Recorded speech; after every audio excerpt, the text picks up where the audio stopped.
Vereadores e vereadoras que registrem seus votos. Como vota Cadori? Voto sim, senhor presidente. Obrigado. Como vota Gladys Frisso? Eu voto sim, senhor presidente. Obrigado.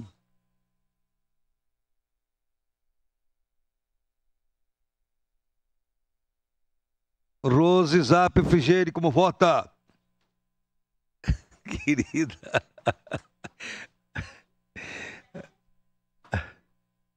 Professor Zanquim. Obrigado, votou sim. Marisol Santos. Adriano Bressan, como vota? Eu voto sim, senhor presidente. Marisol vota sim. Isabela já votou. Isabela, como vota? Isabela vota sim. Obrigado. Estava ali. Encerrado o registro dos votos, encerrada a votação. Projeto de Lei Complementar 37/2023 foi aprovado por unanimidade com a ausência do vereador Adriano Bressan.